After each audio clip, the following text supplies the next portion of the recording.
watching paint dry. Today we're going to go over how you prep a room for painting.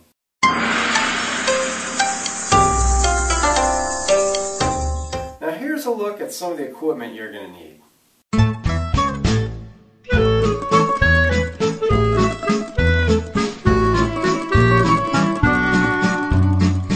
Now the very first thing you want to do when you're prepping a room for painting is you want to clear the room of everything. Okay, get the bed out, get the dressers out. Maybe you put your beds in the basement for a few days and sleep down there.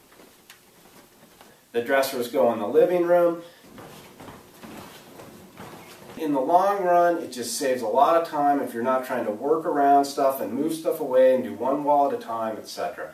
Now after you remove the pictures from the walls, if you're going to put them right back up where they were, you can leave the nail there and just kind of paint around it if you want. Of course, if you're not going to put them back up or you're going to move them, you want to pull out all the nails and screws.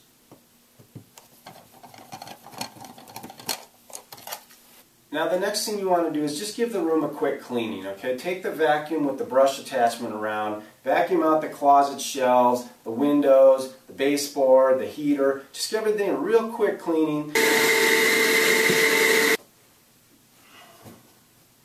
Okay, the next step is to spackle any nail holes in the walls or the trim. Now one thing you might want to do is make what I call a spackle ghost. Now here's how you make a spackle ghost.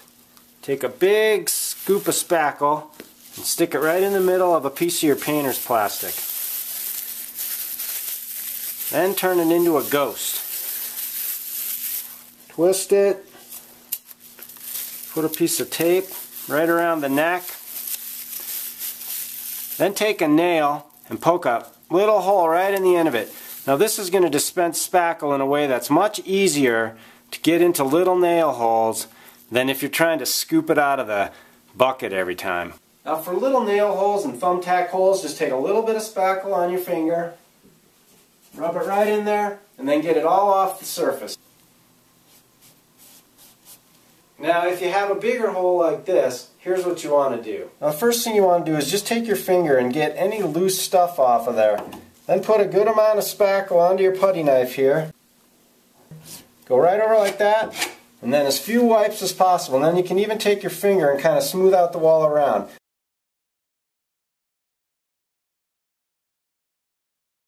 Now of course you're going to want to spackle any nail holes in your trim. Now here's how you do that. First of all, take the tip of your finger and rub the hole to get any loose debris away from the edge. Then put a little bit of spackle on your finger and push it into that hole. Then put a little more on your finger and push it in again as hard as you can, and then even a little bit more, and push it in one more time. Now what this does is you push so much spackle into the hole that you overfill it, and when it dries it actually pushes itself back out. And that means that when you come to sand it later, you're sanding a raised edge down, which is a much better way to try to make it look smooth. If you don't put enough spackle in there, the spackle will shrink back into the hole, and you'll have a depression that you'll never be able to get rid of.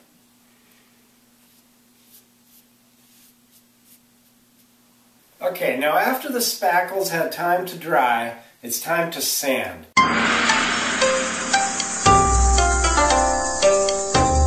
Now you can use sandpaper if you want, maybe 180, 220 grit. I kind of like these sanding sponges though. They're real nice, they move quickly, they're great for getting in little edges. Just like that, and really all you're doing here is cuffing up the surface a little bit so that it will accept the next coat of paint. Now if you spackled nail holes, of course, you're going to want to get those sanded smooth. If you spackled big holes in the wall, you're going to want to hit them with the sanding sponge real quickly. If you're going to be painting doors, give the door surface a hit with the sanding sponge. And here I've got this fuse box, it's metal, and I'm going to paint this too, because it's kind of ugly, so I just want to make it try to blend into the wall as much as possible. So I'm going to hit it with the sanding sponge, and then I'm going to hit it with a coat of primer with an aerosol can, and then it'll be all ready to accept a coat of latex paint.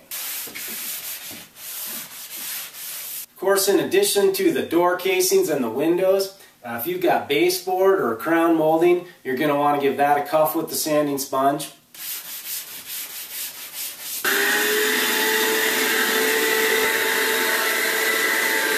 Okay, now after you're done with the spackling and the sanding and the vacuuming, now it's time to start caulking, alright? Now you're going to want to bring a little bucket of water with you with a rag in it so that you can keep dipping your fingers. That really helps you manipulate the caulk. Now I recommend a dripless caulk gun, and here's how you want to cut the tip off. Just go back maybe 1/8 of an inch, 1/4 of an inch, cut it off right there at a 45-degree angle, and you should be good to go. In a room like this, there really isn't too much caulking to do, okay? I'm going to go check the edge of where every piece of trim meets the wall. If there's any crack there, I'm going to caulk it, and then I'm going to rub it in with my finger, just like this.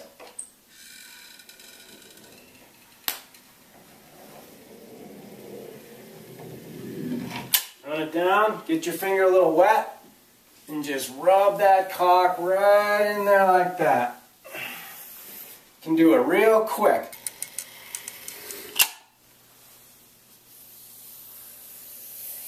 Now you want to check all the joints in the door casings and the window casings, places like this.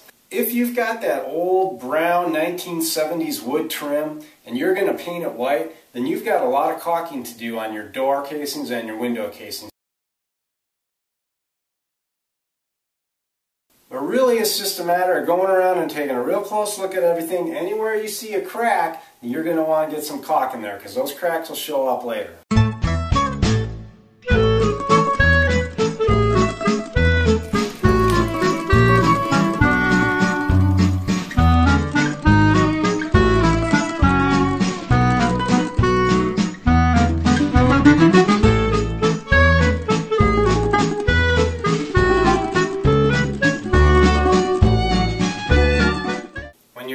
Caulking, and you've given it at least a day to dry. Now it's time to mask the room so that you can roll the ceiling and the walls. First of all, you'll notice that I've draped an awning across the top of all the windows and door frames. Now I've also masked the top of this baseboard heater. I put a couple pieces on the door to prevent the door handles from getting speckled when I'm rolling the ceiling. Of course, I've put a piece of tape over all the light switches and all the outlets. Masked off any thermostats or anything else on the wall. Probably a good idea to mask off the light fixture and make sure it's covered with plastic.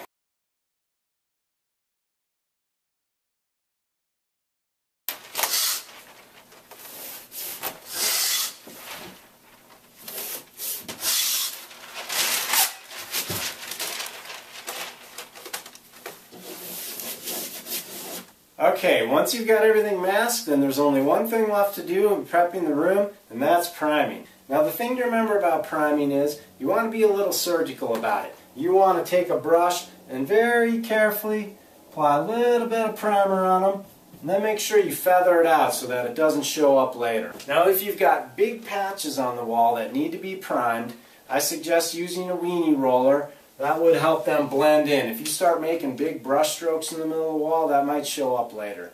Now for most interior priming, just a good latex interior stain blocking primer will do.